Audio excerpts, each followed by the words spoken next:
자, 호민론 시작합시다.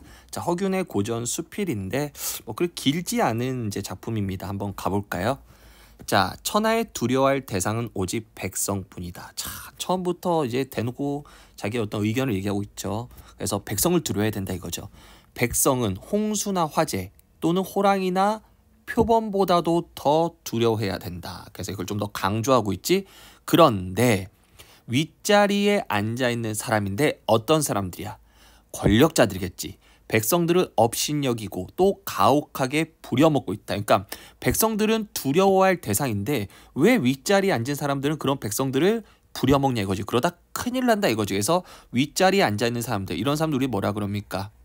세무차겠죠? 탐관오리라 그러죠. 그죠? 이런 사람들 우리가 권력자들, 탐관오리라 그러죠. 백성을 괴롭히는 탐관오리들은 왜 백성을 업신여기냐? 사자성어, 가렴주구, 가정맹어호. 가렴주구, 가혹한 정치. 가정맹어호, 가혹한 정치는 맹어, 사나운 호, 호랑이보다 무섭다 이런 뜻이에요. 왜 업신여기며 가혹하게 부려먹냐? 왜 그러냐 해서 의문을 제기하죠. 그럼 첫 번째 문단 결국 뭡니까? 백성은 두려워해야 백성을 두려워해야 하는데 왜 권력자들은 백성을 두려워하긴커녕 백성들을 괴롭히지? 이런 얘기죠. 자, 그 다음에 이제 백성의 종류를 나눕니다.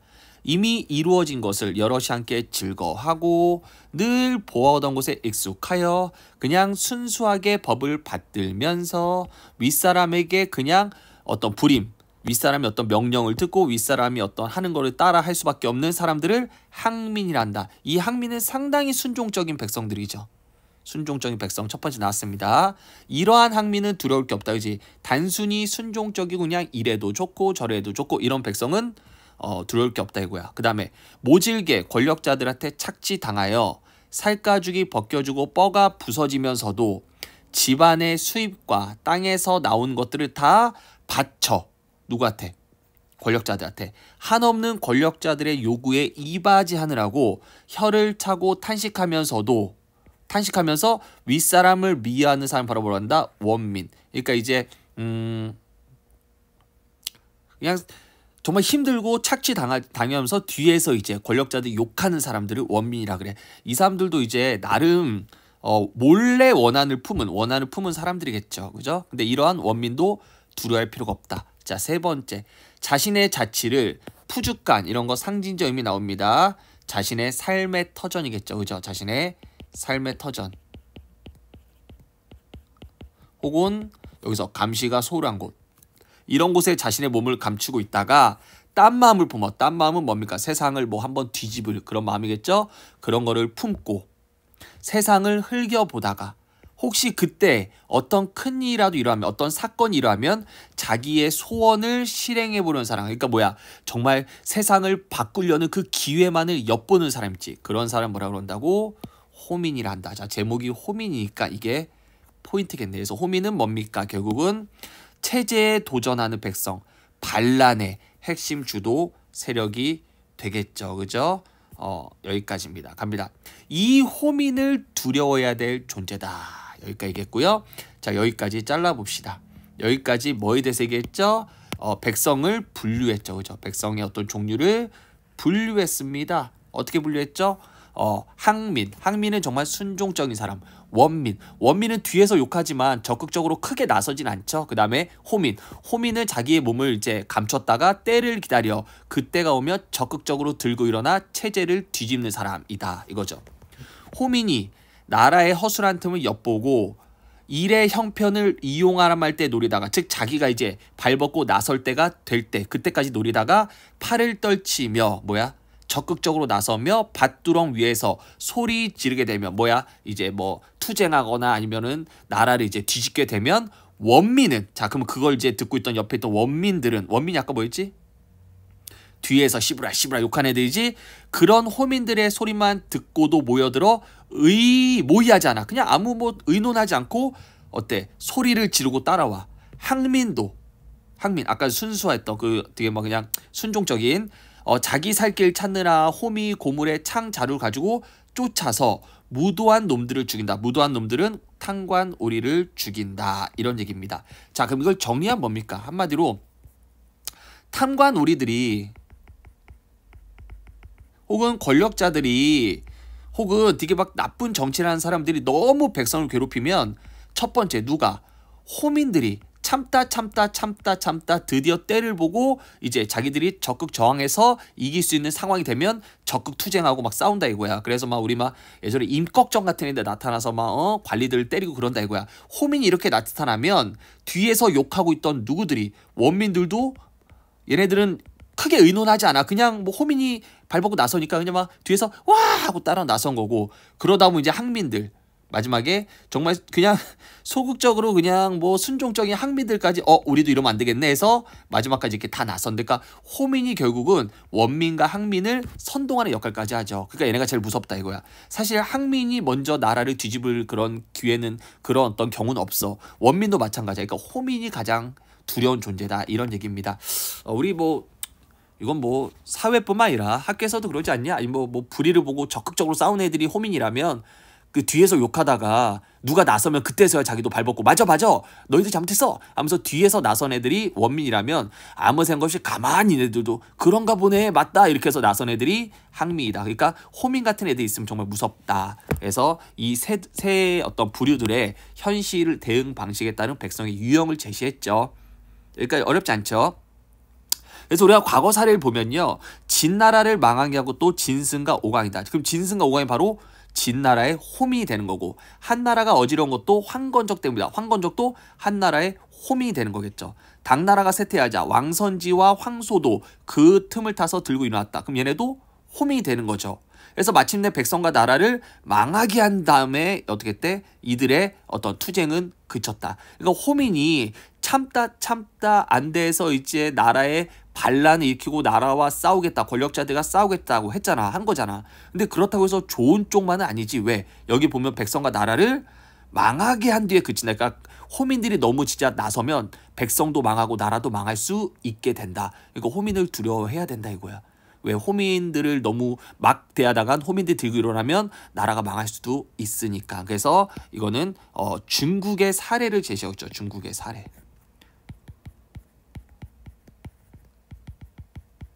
어느 나라? 진나라도 그랬고 한나라도 그랬고 당나라도 나라가 막 되게 안 좋아지고 되게 부정적으로 바뀌면 그때 여러 호민들이 들고 일어나 나라를 뒤집어 버렸다 이런 얘기입니다.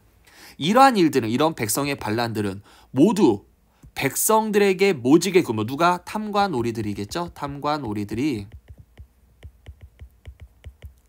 백성들에게 모질게 굴면서 자기만 잘 살려고 한 대가다 이거야. 그지? 그 다음에 호민들이 그러한 틈을 잘 이용했죠. 그런 탕간오리를 죽여야겠다 이런 틈을 이용한 거죠. 하늘이 임금을 만든 것은 백성을 돌보게 하기 위해서인 거지, 한 사람이, 왕이 위에서 방자하게 눈을 부릅뜨고 커다란 욕심을 부리라고 임금을 만든 게 아니다 이거야. 그러니까 하늘이 임금 만든 거는 백성을 잘 돌봐라 이거지. 그치? 자기가 눈 부릅뜨고 자기 이익을 쫓기 위해서 만든 거 아니다 이거야. 진나라 한나라 이후에 이런 호민들의 재앙, 호민들의 난리는 당연한 결과다. 왜? 진나라 한나라 이후에 이런 재앙들은 그 나라들의 탕간오리들이 너무 많았기 때문이다 이런 얘기지, 불행했던 게 아니다. 그건 너무 당연했었다. 그러니까 나라가 너무 어땠다, 안 좋았다 이런 얘기를 하는 거죠. 그러니까 호민들이 생겼다 이런 얘기죠. 자, 여기까지 중국의 어떤 사례를 얘기했어요. 그지? 중국에 계속 다시 쓰지만 사례 얘기했는데, 그럼 우리나라 어떠냐? 우리나라는, 조선은 중국과 좀 달라요. 일단 중국에 비해 땅이 비좁고 험해. 그죠? 험해. 중국은 벌판이 많은데 우리나라는 산이 되게 많지. 또 사람도 중국보단 적지. 백성도 또 나약하고 게을러. 또 작아. 뭐 그게 크지 않아. 작아. 뛰어난 절개나 높은 기상도 없어. 우리나라의 어떤 백성을 약간 좀 까고 있죠. 그죠? 호민이라면 뛰어난 절개와 넓고 큰 기상이 있어야겠죠. 그런 걸 갖고 있다가 탕간오리가 설치면 이제 뒤지고 일어나는 건데, 우리나라 사람들은 그런 것도 없어. 그런 까닭에 평상시에 위대한 인물이나 뛰어난 재주를 가진 사람이 나와서 세상에 쓰이는 일도 없지만, 즉 인재도 드물지만 난리를 당해도, 여기서 난리를 당한다는 게 뭐야? 탕간오리가 너무 백성을 괴롭히고 그러더라도 또한 호민이나 사나운 병졸들이 반란을 일으켜 앞장서서 나라의 걱정거리가 된 적도 없었다. 이거는 결국 조선 백성에 대해서 글쓴이가 부정적으로 평가한 거예요. 그러니까 조선 백성들은 너무 어떻다. 호민 같은 사람이 없이 그냥 온순하다.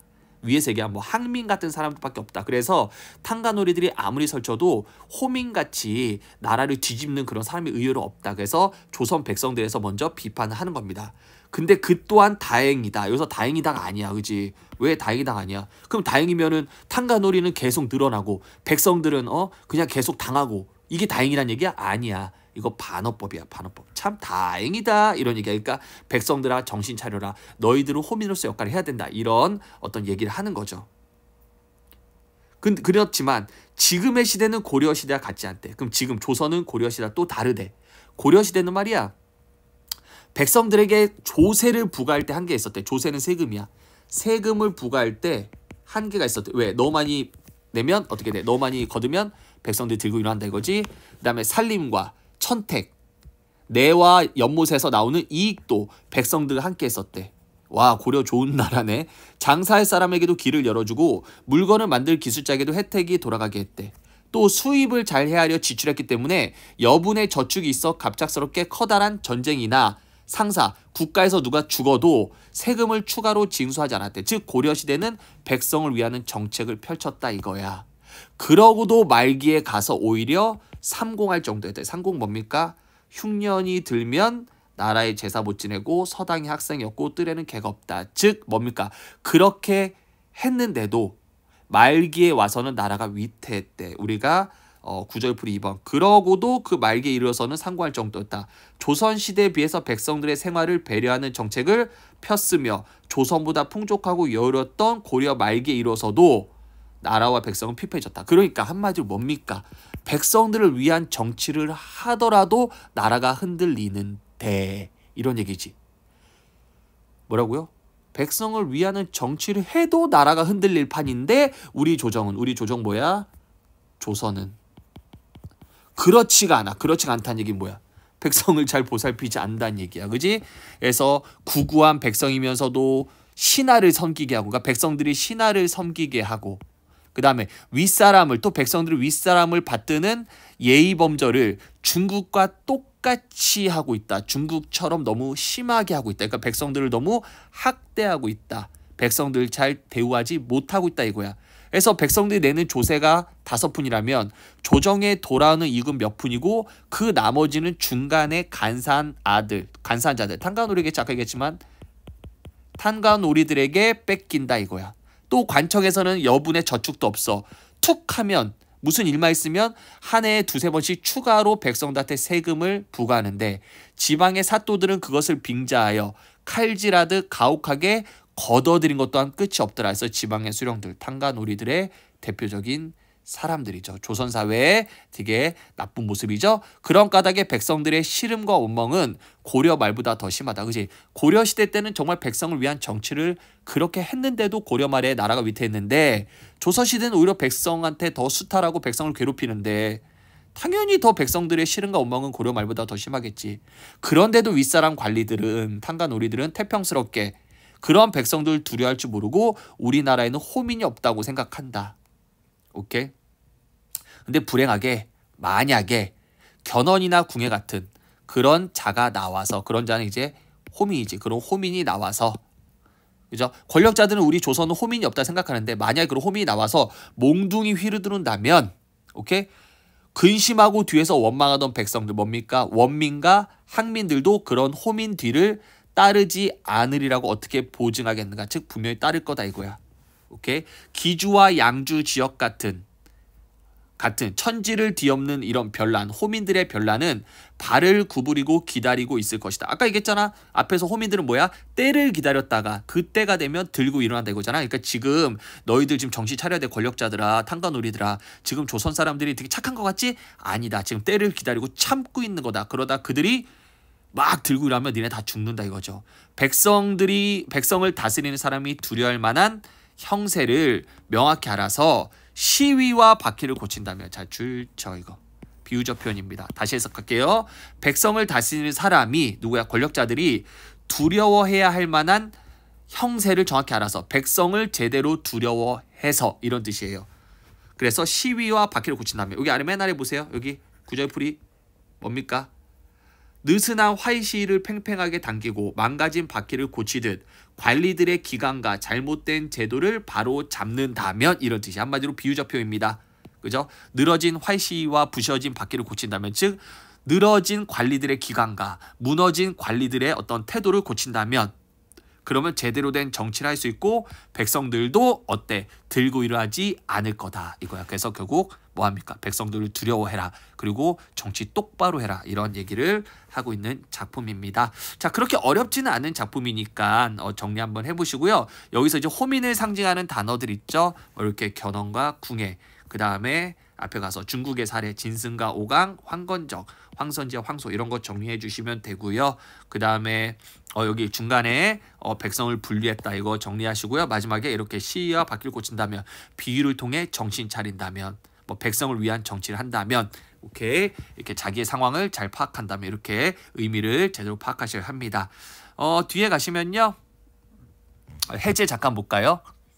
허균의 책에 실려있는 글로 백성을 세 가지로 구분한 다음에 호민이 가장 위험한 존재임을 역사적 사례, 중국의 사례와 함께 경고한 글입니다. 글쓰이는 이 글에서 나라를 다스리는 사람들이 백성을 두려워하지 않고 백성들을 마음대로 부리거나 백성들의 재물을 빼앗는다면 백성들은 불만을 품거나 원망하다가 결국은 여기서 불만을 품거나 원망하는 사람들은 항민과 원민이지. 그렇게 있다 결국 호민을 만났을 때 항민과 원민도 같이 일어나 지배층에 항거하게 된다는 점을 역사적 사례를 통해 경고하면서 호민이 생기지 않도록 통치해야 된다. 이런 얘기입니다. 뭐 됐고요.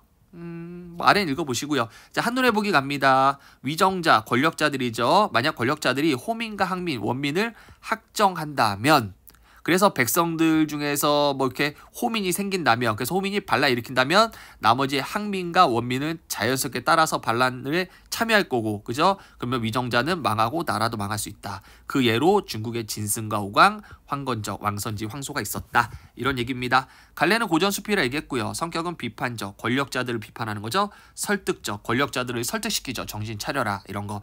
기승전결 4개 구성되는데 기 위정자들이 백성을 업신여기는 현실을 비판하고요. 승, 백성의 세 가지 유형과 호민이 위험하다. 전, 조선 백성에 대한 평가와 고려의 예를 얘기했고요. 결, 조선의 현실과 위정자들아 정신 차려라를 얘기했습니다. 그래서 주제는 백성에 대한 위정자들의 태도 변화를 촉구하고요. 특징 별표 쳐야겠죠. 고사를 활용했습니다. 타산지석 자세. 타산지석 뭐야? 다른 나라의 잘못된 점을 보고 배워라. 우리는 저렇게 되면 안 된다. 이런 얘기겠죠. 중국의 호민이 일어나게 된 배경을 제시하면서 얘기했죠. 현실의 문제점 분석했죠. 권력자들이 백성을 착취하고 수탈한다. 그죠? 이런 거죠. 그거에 대한 해결 방안. 정신 차려라. 활시를 단단하게 하고 수레를 굳히듯 너희들 정신 차려라. 이런 얘기죠. 글쓴이의 진보적인 백성관이 드러납니다. 자, 그 다음 필수 문제는 가볍게 보면 글쓴이가 분류하고 있는 백성의 세 유형 아까 맨 앞에 나왔었죠. 항민 그냥 이그래도 종 저래도 종 그냥 뭐 순진한 백성들이고요. 소극적 백성이고 그다음 원민 뒤에서 욕하는 백성 그 다음에 참다 터트리는 항민이 있다 이겁니다. 자, 여기까지가 바로 우리 호민론에 대한 얘기였습니다. 수고 많으셨어요.